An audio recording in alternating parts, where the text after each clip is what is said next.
Hey guys, what's up? It's Jules here for WhatCulture.com, and I want to talk to you today about the MCU, or more specifically, about what's going to happen after Phase 3 of the Marvel Cinematic Universe wraps up. Now, Infinity War ushered in great change with Thanos' snapping, but that means that there's a lot up in the air for our heroes and villains.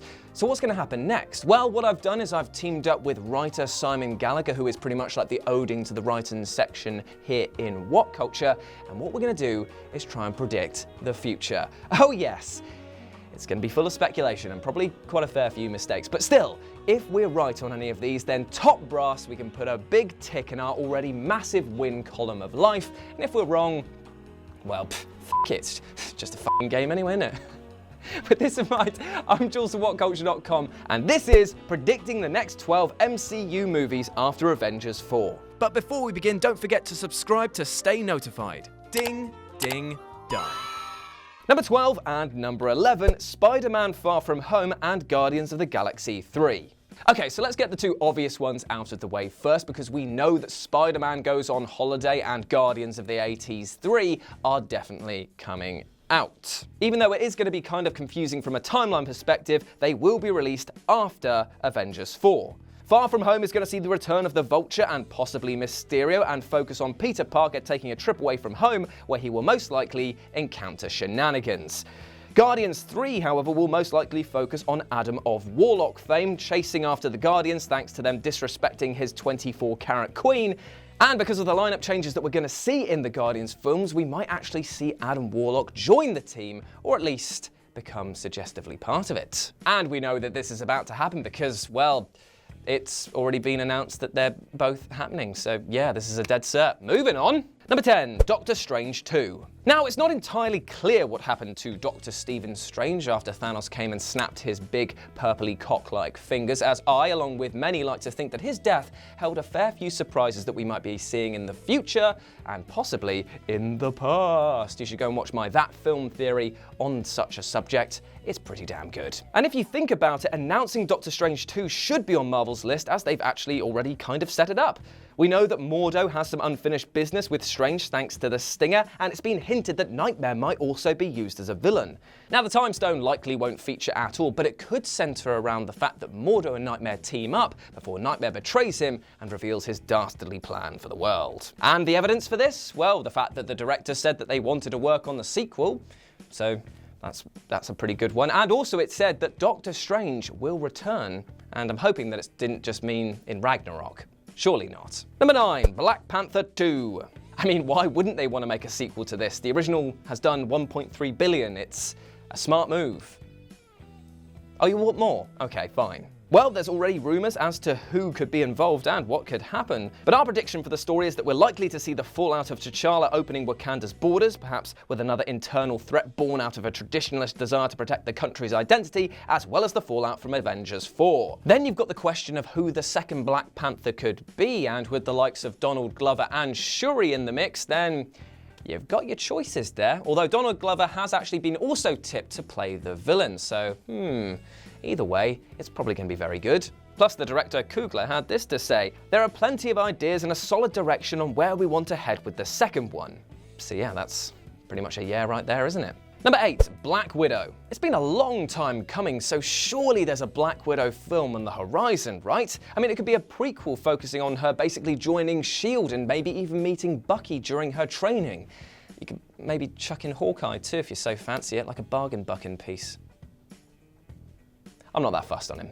What I am interested in is that Marvel have been looking for directors with Big Kev and Scarlett personally searching for the right fit. Fingers crossed this comes shortly after Avengers 4 to capitalise on any emotional weight that might come from that movie. Number 7, Captain Marvel 2.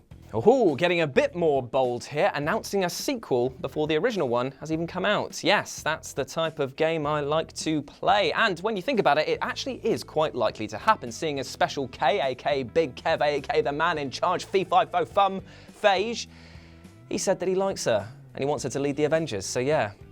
probably likely to get a sequel. It's tough to say what the story would be about, but with rumours of the Skrull-Kree war getting more focus, it might be a full-blown two-parter, moving us from Thanos to the return of the body-snatching green guys. Either way, if she's got the thumbs up to lead, then she's definitely going to be front and centre of the MCU, and therefore, plenty more movies. Number 6, Secret Invasion. And speaking of Secret Invasion, let's talk about Secret Invasion. This is apparently going to be the main focus of Captain Marvel's first movie, set back in the 90s, which did leave a lot of people confused as to how something so big is going to be snuck into a single film. Therefore, it stands to reason that what we see in her first outing might be a mere introduction, which will grow into a full standalone movie further down the line. Hopefully this is the case, and hopefully it will follow the same pattern and tread as the comic book with the same name.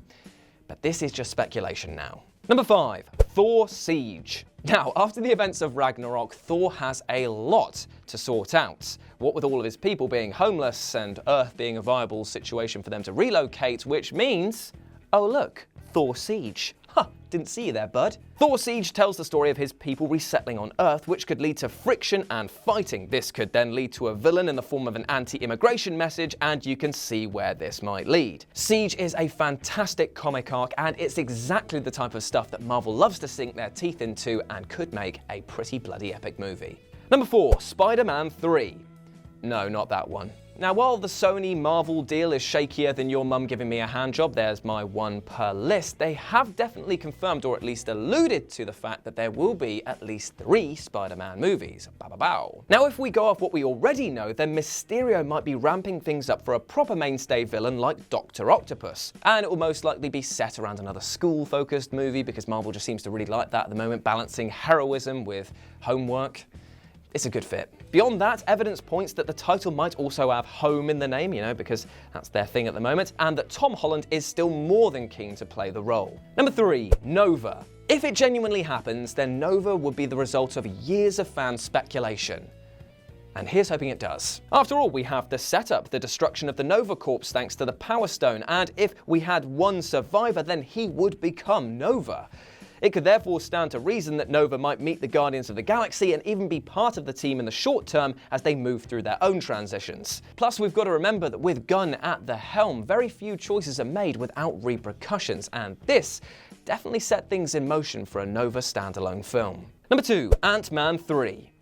So after the screeners for Ant-Man 2, there's definitely some troubling news for Scott Lang. Going at the end of that film there, won't spoil it for you, but yikes. So therefore, Ant-Man 3 definitely has potential to pick things up and keep things moving. This time the film could focus on the loose end of the 10 Rings terrorist group, who have appeared in both Iron Man and Ant-Man, so could provide a good baddie unit to fight against and possibly have Iron Man making a cameo should he survive. Now, there's no concrete evidence for this other than the fact that Marvel loves a good trilogy and the fact that Michael Pena let slip that they're actually working on one. But still, gotta take that with a pinch of salt though, because it is just speculation and a bit of loose lips. And number 1, Adam Warlock. So, while we did already speak about Mr. Popular Name at What Culture Warlock, it would make sense that he would get a standalone movie if his comic lineage is anything to go by. The natural arc for his character is going from supervillain to, well, effectively an anti-hero, so could make a great movie on its own.